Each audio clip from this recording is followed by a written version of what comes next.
Hello friends, मैं सुष्मिता राणा आप सभी का एक बार फिर से स्वागत करती हूं हमारे YouTube channel target for IQ में। आप हमारी वीडियोस की पीडीएफ फाइल के लिए हमारा Telegram group target for IQ join कर सकते हैं। दोस्तों, आप सभी इस क्वारंटाइन पीरियड में अपना ख्याल रखिए, अपने घरों में रहिए और मेरे साथ नए नए टॉपिक्स पढ़ते रहिए। तो आज का हमारा टॉपिक है इंडस्ट्री 4.0, जिसे कि हम इंडस्ट्रियल रिवोल्यूशन 4.0 के नाम से भी जानते हैं। GS paper 3 effects of liberalisation on the economy, changes in industrial policy and their effects on industrial growth के अंडर ये टॉपिक आएगा। दोस्तों, जैसा कि हम सभी जानते हैं कि उद्योग धंधों ने इंसान की ज़िंदगी को बेहद आसान बना दिया है। जिस जीवन शैली को आप और मैं इस वक्त जी रहे हैं, एक ऐसा वक्त भी था जहां इसकी कल्पना भी नहीं की जा सकती थी। लेकिन जैसे जैसे ज़रूरतें बढ़ी, इंसान ने कल कारखानों का चेहरा भी बदला। उद्योग धंधों की इसी क्रमिक विकास को हम औद्योगिक क्रांति के तौर पर जानते हैं। दोस्तों, आज हम यही जानने की कोशिश करेंगे कि भारत कैसे इस औद्योगिक क्रांति से कदम मिला करके चलने वाला है। हम ये भी जानने की कोशिश करेंगे कि इंडस्ट्रियल रिवोल्यूशन 1, 2 और 3 में क्या क्या चीज़ें हुई थी और वो इंडस्ट्रियल रिवोल्यूशन 4.0 से कैसे अलग है। ये भी जानने की कोशिश करेंगे कि क्या भारत तैयार है इंडस्ट्रियल रिवोल्यूशन 4.0 के लिए, और हम इसके कुछ एडवांटेजेस और डिसएडवांटेजेस भी देखेंगे। तो आइए शुरू करते हैं हमारा आज का वीडियो।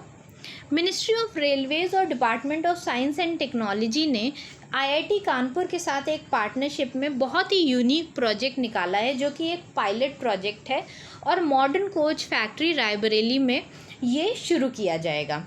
इससे जस्ट एक साल पहले हमारे प्राइम मिनिस्टर मोदी जी ने सेंटर फॉर इंडस्ट्रियल रिवोल्यूशन 4.0 का उद्घाटन भी किया था मुंबई में। ये एक बहुत ही महत्वपूर्ण कदम माना जा रहा है इंडिया में इंडस्ट्रियल रिवोल्यूशन 4.0 की शुरुआत के लिए। उसके बाद हम ये देख लेते हैं कि इंडस्ट्रियल रिवोल्यूशन 4.0 है क्या। इसे हम i4.0 भी कह सकते हैं, सिंपली i4 भी कह सकते हैं। 2011 से इसका ओरिजिन ट्रेस किया जाता है, जहाँ पे मैन्युफैक्चरिंग चीज़ों की जो कंप्यूटराइजेशन है वो शुरू हुआ था। जो भी चीज़ें हम मैन्युफैक्चर कर रहे थे उनका फीड हम कंप्यूटर में देने लगे थे। वहाँ से हम इंडस्ट्रियल रिवोल्यूशन 4.0 की शुरुआत मानते हैं। इंडस्ट्री 4.0 एक कॉम्प्लेक्स साइबर फिजिकल सिस्टम है जो कि प्रोडक्शन और डिजिटल टेक्नोलॉजी दोनों को सिंक करके चलता है। साइबर फिजिकल सिस्टम इसलिए कहा जा रहा है क्योंकि किसी भी एक प्रोडक्ट के प्रोडक्शन में या फिर उसके आउटपुट में जो फिजिकल सिस्टम्स इन्वॉल्व होते हैं, उन सब को गवर्न करने के लिए एक साइबर सिस्टम को इंक्लूड किया जा रहा है इस रेवोल्यूशन में।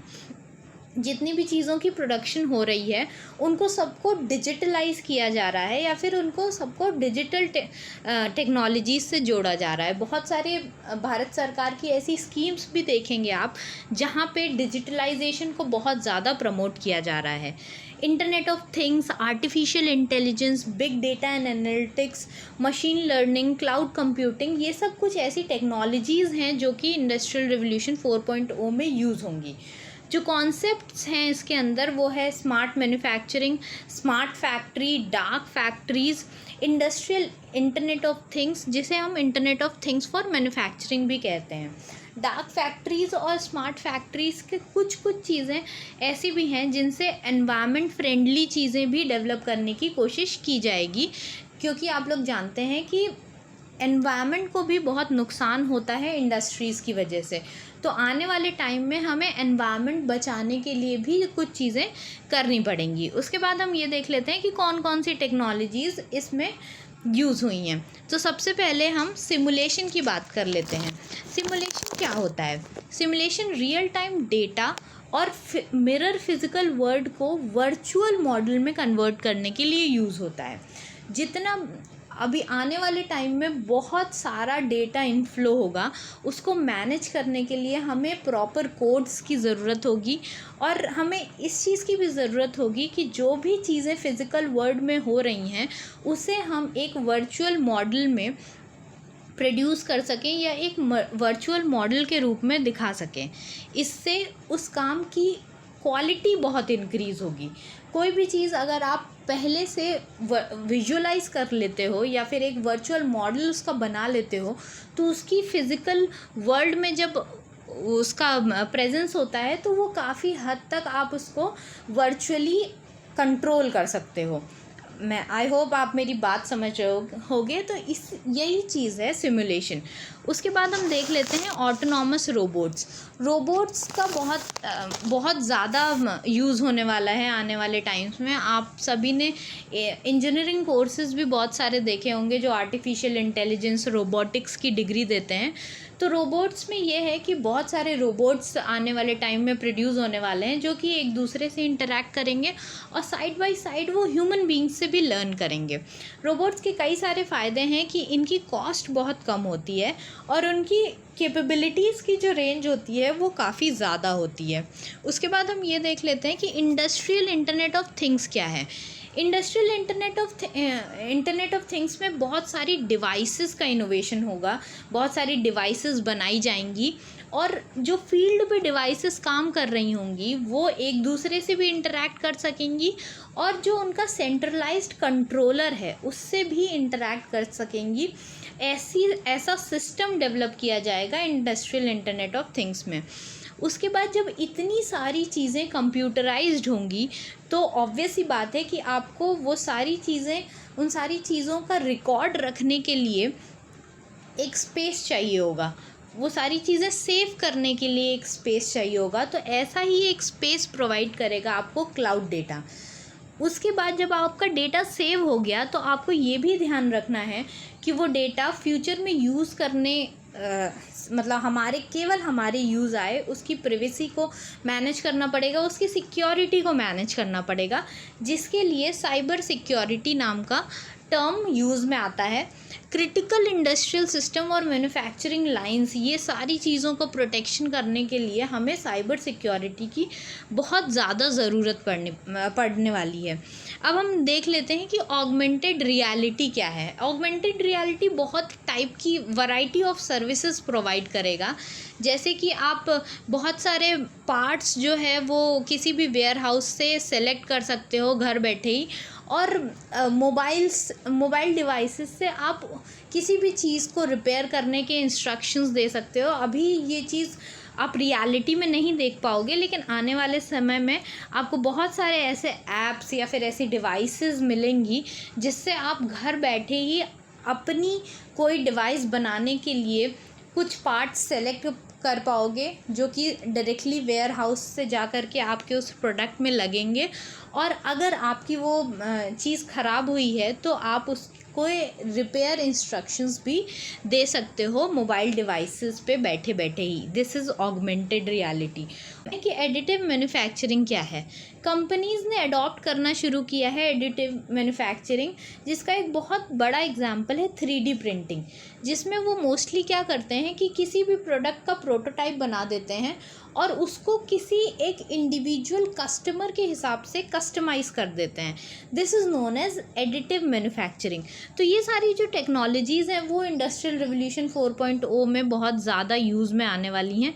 उसके बाद हम ये देख लेते हैं कि फर्स्ट इंडस्ट्रियल रिवोल्यूशन और सेकेंड और थर्ड में क्या क्या चीज़ें थीं जो कि इंडस्ट्रियल रिवोल्यूशन 4.0 से अलग हैं। फर्स्ट रिवोल्यूशन जो था वो 1700 से अर्ली 1800 में शुरू हुआ था। इस इंडस्ट्रियल रिवोल्यूशन में मैनुअल लेबर पे बहुत ज़्यादा ध्यान दिया गया था, बहुत ज़्यादा फोकस किया गया था, और यूज़ ऑफ वाटर और स्टीम पावर्ड इंजन्स का बहुत ज़्यादा यूज़ हुआ था। मैकेनिकल लेबर का बहुत ज़्यादा इस्तेमाल किया गया था इस रिवोल्यूशन में। तो आपको अगर फर्स्ट इंडस्ट्रियल रिवोल्यूशन के लिए कोई एक शब्द याद रखना है तो आप मैकेनिकल लेबर याद रख सकते हो। उसके बाद हम आते हैं सेकेंड इंडस्ट्रियल रिवोल्यूशन में। सेकेंड इंडस्ट्रियल रिवोल्यूशन में दो चीज़ें बहुत इंपॉर्टेंट हुई थी, वो है स्टील का इंट्रोडक्शन और दूसरा introduction of electricity in the factories. दो चीज़ें याद रखनी है आपको, स्टील का इंट्रोडक्शन और introduction of electricity in the factory, जिसकी वजह से मैन्युफैक्चरर्स की बहुत ज़्यादा एफिशिएंसी बढ़ गई थी और मशीनरी भी मोबाइल हो गई थी, मतलब एक जगह से दूसरी जगह मशीनरी को ले जाया जा सकता था। थर्ड इंडस्ट्रियल रिवॉल्यूशन पूरा इलेक्ट्रॉनिक हो गया था। द वन वर्ड जो आपको याद रखना है थर्ड इंडस्ट्रियल रिवॉल्यूशन में वो ये है कि इलेक्ट्रॉनिक गैजेट्स का बहुत ज़्यादा इस्तेमाल होने लगा था। कंप्यूटर्स आ गए थे और टेक्नोलॉजी नाम की एक चीज़ फैक्ट्रीज़ में यूज़ होने लगी थी, कंप्यूटर टेक्नोलॉजी। उसके बाद हम ये आते हैं कि इंडस्ट्रियल रिवॉल्यूशन 4.0 इंडिया में कौन कौन से ट्रांसफॉर्मेशन लाएगा। सबसे पहले ये बोला जा रहा है कि एलिविएटिंग पॉवर्टी एलिविएट करने में बहुत ज़्यादा हेल्प करने वाला है। Better and low cost health care इस तरह प्रोवाइड करेगा क्योंकि सेल्फ ड्रिवन बहुत सारी मशीन्स, सेल्फ ड्रिवन कार्स और ये सारी चीज़ें बनाई जा रही हैं जो कि एक बहुत ही अच्छा हेल्थ केयर सिस्टम डेवलप करने में बहुत ज़्यादा हमारी मदद कर सकती है। जैसे विकलांगों को और जो लोग एक जगह से उठ के दूसरी जगह नहीं जा सकते उनको इधर से उधर ले जाने के लिए ये सिस्टम बहुत ज़्यादा काम आने वाला है। जैसा कि पीएम मोदी ने बोला है कि 2022 तक फार्मर्स की इनकम डबल करनी है, तो फार्मर्स की इनकम डबल करने में आर्टिफिशियल इंटेलिजेंस या फिर आप कह सकते हो ड्रोन टेक्नोलॉजी बहुत ज़्यादा हेल्प करने वाली है। ड्रोन से हम ये पता लगा सकते हैं कि किसी भी एरिया में कौन सी एरिया में क्रॉप जो है वो अच्छे से ग्रो कर रही है, कौन से में नहीं ग्रो कर रही है। अगर बहुत ज़्यादा एरिया कवर करना है तो कौन से एरिया में कोई इंसेक्ट का अटैक हुआ है, ये सारी चीज़ें आप एक ड्रोन की मदद से पता लगा सकते हो। तो फार्मर्स इनकम इन्हांस करने में बहुत ज़्यादा ये रेवोल्यूशन हेल्प करने वाला है। नई नई टेक्नोलॉजीज़, नए नए इक्विपमेंट्स आएंगे फार्मर्स के लिए। इंफ्रास्ट्रक्चर बहुत ज़्यादा स्ट्रेंथन होगा, कनेक्टिविटी इम्प्रूव होगी। जैसे कि आप देख सकते हो कि इंटरनेट कितना ज़्यादा यूज़ में आ रहा है आजकल, तो ये आगे आने वाले टाइम में और ज़्यादा बढ़ेगा। डेटा जो यूज़ हो रहा है वो और ज़्यादा बढ़ेगा। ईज़ ऑफ लिविंग और ईज़ ऑफ डूइंग बिजनेस भी इम्प्रूव होगा क्योंकि जैसे जैसे सारी चीज़ें वर्चुअल होती जाएंगी वैसे वैसे लोगों को पेपर वर्क बहुत कम करना पड़ेगा, जिसकी वजह से लैंड और ये वाले जो इश्यूज़ होते हैं बिज़नेस में, बेसिकली जो लैंड रूल्स जो इंडिया के बहुत ज़्यादा अच्छे नहीं हैं वो भी इम्प्रूव होंगे और वर्चुअली चीज़ें ज़्यादा जल्दी आगे बढ़ाई जा सकती हैं। उसके बाद हम ये देख लेते हैं कि इंडस्ट्रियल रिवॉल्यूशन 4.0 के लिए इंडिया कितना रेडी है। जैसा कि आप सभी जानते हैं कि जब इंडस्ट्रियल रिवॉल्यूशन फर्स्ट और सेकंड हो रहा था तब ब्रिटिश रूल चल रहा था इंडिया में। उसके बाद जब थर्ड इंडस्ट्रियल रिवॉल्यूशन हुआ तब हम लोग को तुरंत आज़ादी मिली थी। तो हम लोग इन चुनौतियों में थे कि अब आज़ादी मिल तो गई है लेकिन शुरुआत कैसे की जाए, डेवलपमेंट कैसे की जाए। लेकिन बीते करीब 7 दशकों से भारत ने दुनिया के सामने एक ऐसा मॉडल पेश किया है जो कि समावेशी होने के साथ साथ टिकाऊ भी है। अब भारत के पास ऐसी युवा शक्ति और इनोवेशन का पावर हाउस है जिसके बलबूते वो चौथी औद्योगिक क्रांति की अगुवाई को बिल्कुल तैयार खड़ा दिखाई दे रहा है। बहुत सारी ऐसी टेक्नोलॉजीज़ हैं भारत में जो कई सारे देशों में नहीं हैं और कई सारे देशों से बेहतर टेक्नोलॉजीज़ हैं भारत के पास। लेकिन यहाँ पे केवल एक फिगर में रोबोट्स की बात की जा रही है, उसमें ग्लोबल एवरेज से काफ़ी कम है भारत। लेकिन और भी बहुत सारी ऐसी टेक्नोलॉजीज़ हैं जिसमें हमारे साइंटिस्ट ने बहुत अच्छा काम किया है। उसके बाद हम ये देख लेते हैं कि एडवांटेजेस और डिसएडवांटेजेस क्या हैं फोर्थ इंडस्ट्रियल रिवॉल्यूशन के। सबसे पहले हम एडवांटेजेस देख लेते हैं। ग्लोबल इनकम लेवल रेज़ करने के लिए ये इंडस्ट्रियल रिवॉल्यूशन बहुत हेल्प करेगा। क्वालिटी ऑफ लाइफ इंक्रीज़ करेगा ये अराउंड द पॉपुलेशन। एफिशिएंसी और प्रोडक्टिविटी में शॉर्ट टर्म गेंस नहीं बल्कि लॉन्ग टर्म गेंस प्रोवाइड करेगा। ट्रांसपोर्टेशन, कम्युनिकेशन के कॉस्ट कम होंगे। लॉजिस्टिक और ग्लोबल सप्लाई चेन जो है वो और ज़्यादा मजबूत बनेगी और जो ट्रेड का कॉस्ट है वो डिमिनिश होगा। मतलब ट्रांसपोर्टेशन का कॉस्ट ऑब्वियस सी बात है, जब सारी चीज़ें वर्चुअल होने लगेंगी तो ट्रांसपोर्टेशन और कम्युनिकेशन की उतनी ज़्यादा ज़रूरत, कम्युनिकेशन वाया इंटरनेट की ज़रूरत बहुत पड़ेगी, बट बाय रोड और बाय रेल ट्रांसपोर्टेशन की कमी थोड़ी रहेगी। नए मार्केट्स ओपन होंगे, नए मार्केट्स आप रियलिटी में नहीं, मतलब लाइक नॉट इन स्ट्रीट्स और ऐसे नए मार्केट्स नहीं, आप साइबर वर्ल्ड में देख सकते हो कि काफ़ी नए मार्केट्स अवेलेबल होंगे, या फिर बहुत ज़्यादा इकोनॉमिक ग्रोथ को बहुत अच्छी ड्राइव मिलेगी। उसके बाद कुछ नेगेटिव चीज़ें देख लेते हैं। इनइक्वालिटी बहुत ज़्यादा बढ़ेगी, क्योंकि जो लोग मैनुअल लेबर पे डिपेंडेंट हैं वो अचानक से स्किल्ड हो जाएं, ये हम उनसे अपेक्षा नहीं कर सकते। तो इसकी वजह से इनइक्वालिटी बहुत ज़्यादा बढ़ने वाली है। ऑटोमेशन जब ज़्यादा हो जाएगा तो मैनुअल लेबर की उतनी कीमत नहीं रहेगी, और उसके बाद जो गैप है रिटर्न्स टू कैपिटल और रिटर्न्स टू लेबर का, वो बहुत ज़्यादा बढ़ेगा।